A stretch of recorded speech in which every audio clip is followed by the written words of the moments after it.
Assalamualaikum warahmatullahi wabarakatuh, Pak. Waalaikumsalam warahmatullahi wabarakatuh. Apa kabarnya, Pak? Alhamdulillah baik dan sehat. Alhamdulillah. Mudah-mudahan Allah selalu memberikan kesehatan untuk kita semua ya, Pak. Amin. Gini, Pak, izin perkenalkan diri, Pak. Saya Hafizah, calon guru penggerak angkatan 9 dari Kabupaten Kepulauan Meranti. Nah, pada kali ini kebetulan kami ada tugas dari guru penggerak, yaitu tugas demonstrasi kontekstual. Kami diminta untuk mewawancarai atasan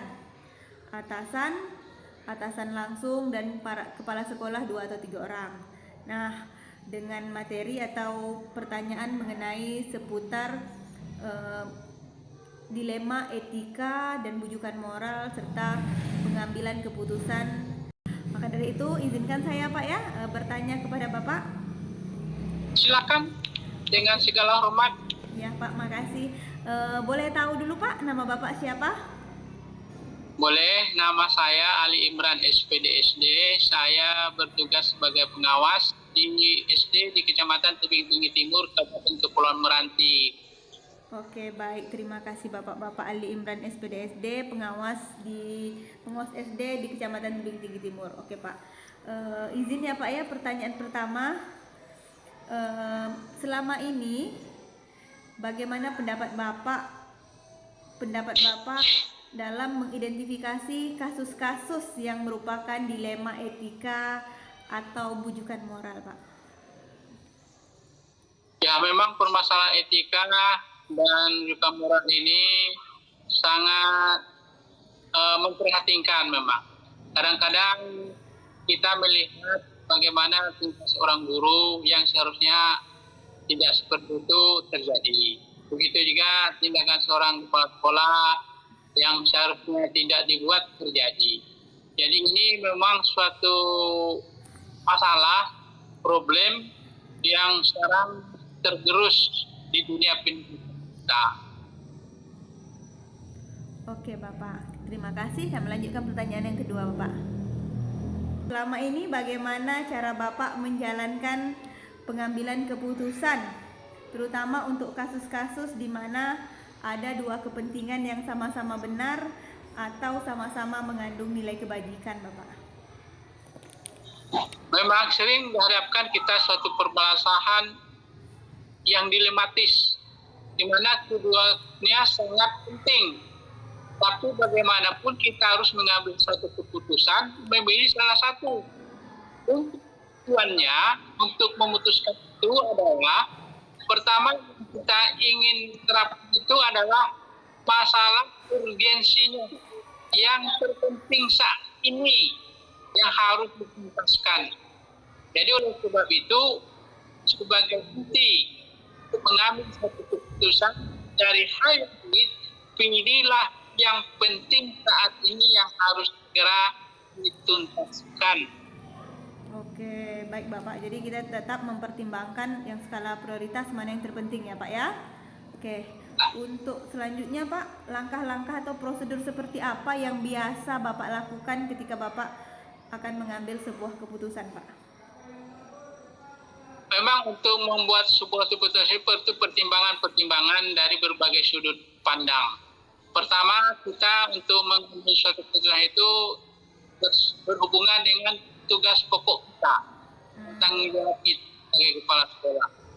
Umpamanya dalam hal bawahan kita yang kurang disiplin, perlu kita jajaki untuk mengambil keputusan lebih tepat ini, lakukanlah tahapan-tahapan. Umpamanya kalau bawahan kita tidak disiplin, kasih teguran. Kemudian lagi dibina lagi, dikasih teguran yang kedua. Kemudian lagi kasih teguran yang ketiga. Ketika saat sudah kita lakukan 3 kali teguran, ternyata tidak berpengaruh dan tidak ada perubahan, maka kita bayangkan surat ke atasan kita bahwa kita sudah melakukan pembinaan tapi belum berhasil. Jadi tugas kita selesai untuk membangun kita. Setelah atas ini untuk mengambil tindakan berikutnya untuk menyelesaikan kita tersebut. Kira-kira langkah yang harus ambil untuk mengambil suatu keputusan. Oke, baik Bapak. Hal-hal apa saja yang selama ini Bapak anggap tuh efektif Pak dalam pengambilan keputusan pada kasus-kasus dilema etika Pak? Memang untuk dilema etika ini sangat variatif dan istilahnya sangat relatif. Ini kadang-kadang ada pengaruhnya terhadap budaya seseorang, latar belakang budaya. Jadi apabila dia berasal dari budaya yang boleh dikatakan di lingkungan orang yang budayanya yang berbeda, itu akan terjadi pertentangan. Nah, sehingga etika itu bagi dia tidak biasa, tapi bagi orang lain itu sudah biasa. Jadi itulah, oleh sebab itu kita perlu mengkaji latar budaya. Itu adalah pengaruhnya terhadap agama, terhadap bagaimana dia menjalankan agama, sehingga terhadap dia dalam kehidupan sehari-hari. Jadi perlu itu agama sebagai pendidik agar ini dapat terpelihara. Oke, baik Pak. Jadi kita harus mengkaji latar belakang dulu Pak ya sebelum kita mengambil keputusan sesuatu keputusan kepada seseorangnya Pak. Betul. Oke. Jadi Pak, mohon izin lagi Pak, ada pertanyaan beberapa lagi Pak. Hal-hal apa saja yang selama ini merupakan tantangan bagi Bapak dalam mengambil keputusan pada kasus-kasus dilema etika yang membuat kadang kita itu jadi ragu keputusan ini atau tidak gitu Pak? Ya, memang yang dalam hal katakanlah disiplin oleh guru dalam melaksanakan tugas. Lalu sebagai pengawas sering ya merasa dilema juga. Bagaimana seorang guru yang tidak disiplin, sementara kepala sekolahnya juga tidak disiplin. Akhirnya kepala sekolah tidak berani menegur gurunya yang tidak disiplin karena dia sendiri tidak disiplin. Jadi ini salah satu dilema bagaimana kita mau membina guru, sedangkan kepala sekolahnya pun kita tidak bisa membina. Jadi beginilah akhirnya guru itu berlarut-larut disiplin. Tentang kepala sekolahnya yang sudah kita bina, tetap dengan berbagai alasan, sehingga dia juga tidak berpegang teguh kepada kedisiplinan. Mana guru baik kalau kepala sekolahnya juga tidak berdisiplin. Saya sebagai pengawas mendisiplinkan kepala sekolah, saya pun berani mendisiplinkan itu. Nah, pimpinannya yang harusnya memberi contoh. Banyak siswa gurunya mencontoh gurunya yang tidak disiplin. Itulah dilemanya. Oke, berarti jika kita harus ingin kita menghadapi suatu dilema etika, ketika kita ingin menasihati atau memberikan keputusan kepada orang lain, kita harus melihat diri kita dulu Pak ya, berkaca pada diri sendiri. Bagaimana kita harus kita perbaiki diri kita sendiri. Nah, baik Pak, bagus sekali ya Bapak ya, ilmu baru bagi saya Bapak. Lalu Pak, ya betul. Apakah Bapak memiliki sebuah atau tata kala atau sebuah jadwal tertentu Pak dalam menyelesaikan sebuah kasus dilema etika? Apakah langsung Bapak selesaikan di tempat atau Bapak memiliki sebuah jadwal untuk menyelesaikan kasus-kasus itu atau dalam bentuk prosedur atau apa yang akan Bapak jalankan?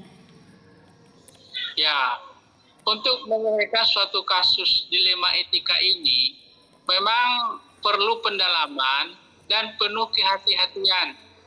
Seandainya nanti kita mengkaji sendiri, mempelajari sendiri, bagaimana untuk mengubah ini dari segi mana kita datang. Nah, ini kadang-kadang ada tipe manusia itu dikasih nasihat, dia menerima. Ada kadang-kadang dia tidak mau dikasih nasihat. Nah, jadi istilahnya tipe pembangkang lah. Jadi kita menghadapi tuntutan sektor ini, kita tidak dapat berbuat banyak. Jadi kita lebih kepada berserah diri aja lah. Bagaimanapun kita melakukan pembinaan, tetapi tidak juga tak berubah. Yang terakhir kita doakan aja lah. Kita serahkan kepada Tuhan Yang Maha Kuasa agar hatinya itu berubah. Sebab kalau kita nanti keras, itu akan menambah masalah baru. Nah, itu masalah itu kan ini lebih kepada kita memberikan contoh tauladan saja. Sebab ini hati. Oke, baik Bapak. Jadi kita tidak bisa mengeksekusi langsung, tapi kita harus butuh waktu proses Pak ya, dan proses untuk mencerna permasalahan yang terjadi dan mengkaji permasalahan itu agar kita tidak salah memvonis ya Pak ya. Betul. Jangan salah langkah kita. Ini menambah masalah. Oke Pak. Adakah seseorang atau faktor-faktor yang selama ini mempermudah Bapak atau membantu Bapak dalam mengambil keputusan Pak dalam kasus-kasus dilema etika? Ya, itu pasti. Kita sebagai katakan kepala sekolah atau pengawas, kita untuk memutuskan atau mencari permasalahan, akar masalah dan pemecahan suatu masalah, kita tidak boleh berpikir sendiri. Kita kan ada kolega. Kita boleh sampaikan ke teman kita, ke rekan kita, kasus-kasus yang kita hadapi. Mungkin dari teman ada solusi yang terbaik dan bisa kita jalankan. Jadi oleh sebab itu jangan sekali-sekali ada masalah kita pendam sendiri, kita cari penyelesaian sendiri. Tidak, tetap kita harus berbagi masalah kepada pihak-pihak yang kita anggap kompeten untuk menyelesaikannya, terutama kepada teman sejawat kita. Nah, bila perlu atasan kita, kita minta pendapat. Oke, berarti kita bermusyawarah dulu lah dengan orang-orang yang kita percaya, yang kita anggap mampu untuk memberikan solusi yang baik untuk kita ya Pak ya, untuk permasalahan tersebut. Iya betul. Oke, jadi Pak, dari semua yang telah Bapak sampaikan tadi Pak, pembelajaran apa yang dapat dipetik Pak dari pengalaman Bapak dalam mengambil keputusan dilema etika gitu Pak? Ketika kita ingin menyampaikan kepada orang masalah etika, kita terlebih dulu beretika. Nah, kita sebagai contoh dulu, tauladan dulu, baru kita istilahnya membicarakan etika itu etis. Kita membicarakan etika, tapi kita tidak beretika, itu tidak ada rohnya, tidak ada kekuatannya. Jadi intinya adalah perbaiki diri sendiri dulu, barulah kita memperbaiki orang lain. Baik dari disiplin, etika moral, sopan santun, tingkah laku. Dan kita sebagai pimpinan ya, sebagai tauladan yang baiklah dalam segala hal. Oke, berarti kita untuk menyampaikan etika kita harus menjadi suri tauladan yang baik bagi rekan guru, bawahan kita guru ataupun kepada murid-murid ya Pak ya. Berarti kita public figure, contoh figur. Ya. Terima kasih banyak Bapak atas ilmu yang telah Bapak berikan hari ini. Mohon maaf mengganggu ya Bapak. Tidak masalah. Yang penting semua yang terbaik untuk kita, tidak masalah. Itulah makanya perlu ada musyawarah, tukar pikiran, curhat, pendapat. Oke Bapak. Ini kebaikan. Oke, terima kasih Bapak. Mudah-mudahan Allah mudahkan segala urusan Bapak ya Pak. Amin. Amin. Juga Ibu juga mudah-mudahan CGP-nya selesai cepat. Amin. Terima kasih Bapak. Assalamualaikum warahmatullahi wabarakatuh Pak. Waalaikumsalam warahmatullahi wabarakatuh.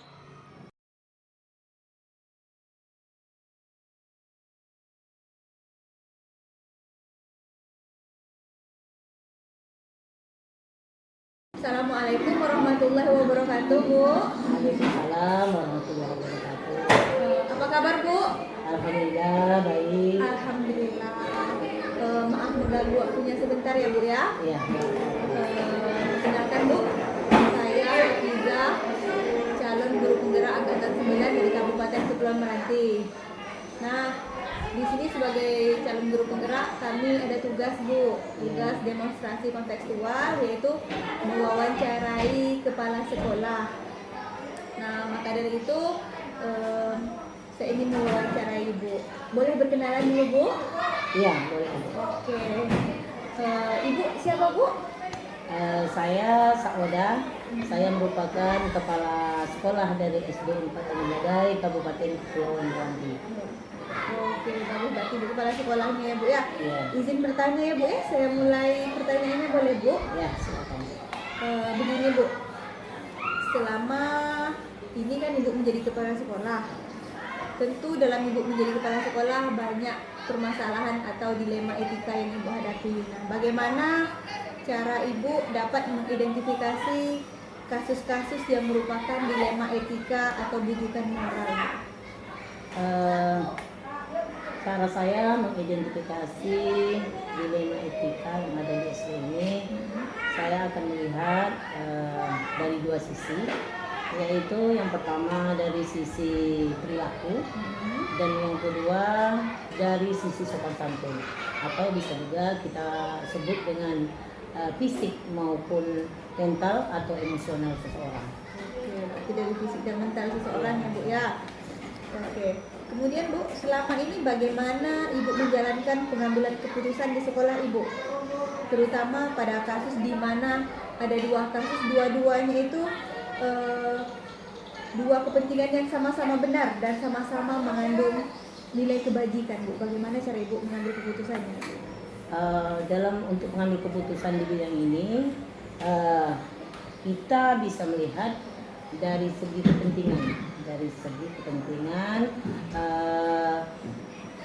baik dari di bidang perilaku atau sopan santun tadi, mana yang lebih kita utamakan terlebih dahulu. Oke, nanti kita lihat dari segi kepentingan, segi urgennya lah, Bu ya. Mana yang emergen, Pak? Oke. Nah, biasanya, Bu, langkah-langkah atau prosedur seperti apa yang biasa Ibu lakukan selama ini, Bu? Langkah-langkah yang saya ambil dalam untuk penyelesaian etika masalah ini, terlebih dahulu saya akan mengidentifikasi masalah. Kemudian setelah mengetahui apa itu masalahnya, kita akan merencanakan penyelesaian masalah. Kemudian yang selanjutnya yaitu tindak lanjut atau pelaksanaan penyelesaian masalah. Berarti langkah-langkah yang Ibu lakukan yaitu Ibu identifikasi dulu masalahnya, kemudian perencanaan apa yang akan Ibu lakukan, baru Ibu melakukan tindakan tersebut ya, Bu ya. Oke, atau penyelesaiannya. Nah, hal-hal apa saja yang selama ini Ibu anggap efektif dalam pengambilan keputusan pada kasus-kasus dilema etika, Ibu? Kalau yang paling efektif dalam untuk pengambilan keputusan dilema ini adalah kita melihat latar belakang masalah, apa permasalahan, apa penyebab terjadinya, jadi nanti baru bisa kita ambil apa jalan penyelesaiannya. Oke, berarti kita lihat latar belakang permasalahannya dulu, Bu ya, baru kita tahu langkah apa yang terbaik untuk menyelesaikan kasus tersebut. Iya. Bagus sekali ya, Bu ya. Oke, ilmu baru buat saya. Nah, kemudian apakah Ibu memiliki sebuah tata cara atau jadwal tertentu dalam sebuah penyelesaian kasus dilema etika? Apakah langsung Ibu selesaikan di tempat atau Ibu memiliki sebuah jadwal untuk menyelesaikannya, bentuk atau prosedur seperti apa yang Ibu jalankan? Kalau dilihat tidak perlu jadwal. Dalam penyelesaian masalah ini kita lihat saja berdasarkan kebutuhan. Apabila ada masalah atau permasalahan, kita akan selesaikan. Jadi tidak menunggu apakah berdasarkan jadwal, tapi ada permasalahan kita akan selesaikan. Oke, kita berarti tidak terjadwal ya, Bu ya, nunggu kapan ada jadwal dan kapan dibutuhkan, Bu ya. Oke, bagus, Bu. Oke, pertanyaan selanjutnya, Ibu, adakah seseorang atau faktor-faktor apa yang mempermudah atau membantu Ibu dalam mengambil keputusan dalam kasus-kasus dilema etika? Untuk mengambil tindakan atau penyelesaian dalam dilema etika ini, tentunya saya sebagai kepala sekolah akan melihat sebesar apa permasalahannya. Apabila dianggap itu merupakan permasalahan yang agak besar, ini saya akan merujuk pada atasan, yaitu misalnya saya akan bertanya dengan pengawas sekolah, kemudian dan kemudian juga langsung ke Dinas Pendidikan dan Kebudayaan apabila itu merupakan suatu masalah yang agak besar. Kalau masalah itu hanya bisa diselesaikan di sekolah, saya akan berkonsultasi dengan teman sejawat, yaitu guru atau dengan komite sekolah. Oh, oke, bagus sekali ya Bu ya. Jadi kalau masalahnya kecil cukup di intern aja Bu ya, komite dan sejurukan sejawat di lingkungan sekolah. Nah, kalau baru besar baru Ibu menyampaikan ke atasan, pengawas dan dinas pendidikan. Oke, bagus sekali Bu. Pertanyaan terakhir nih ya Bu ya. Ya. Dari semua hal yang Ibu ceritakan, yang Ibu sampaikan tadi, pembelajaran apa yang dapat dipetik dari pengalaman Ibu dalam mengambil keputusan dilema etika? Dalam pengambilan keputusan ini yang dapat diambil itu saya sebagai kepala sekolah harus menanamkan sikap. Saya sebagai atasan harus menjadi model atau contoh bagi guru-guru saya. Jadi apabila saya berperilaku sesuai dengan tupoksi atau tugas dan fungsi, insya Allah semua itu akan berjalan dengan baik. Contoh di sekolah disiplin, kemudian dari segi ketepatan waktu dan lain sebagainya, ini akan bisa teratasi dengan mudah apabila saya sebagai kepala sekolah bisa memberi contoh dan tauladan yang baik bagi warga sekolah, terutama bagi guru dan peserta didik yang ada di sekolah. Baik sekali ya Bu ya, bagus sekali. Banyak ilmu yang bisa saya dapatkan dari pertemuan kita kali ini Bu. Mohon maaf telah mengganggu waktunya Bu. Terima kasih banyak karena telah mempermudahkan urusan kami dalam CGP dan telah mempermudahkan urusan saya pada hari ini. Mudah-mudahan Allah mudahkan segala urusan Ibu ya Bu. Amin. Mohon maaf apabila ada kata-kata saya yang tidak berkenan, dan mohon maaf juga apabila ada tingkah laku saya selama di sini yang tidak berkenan Bu. Terima kasih banyak Bu. Wassalamualaikum warahmatullahi wabarakatuh. Waalaikumsalam warahmatullahi wabarakatuh.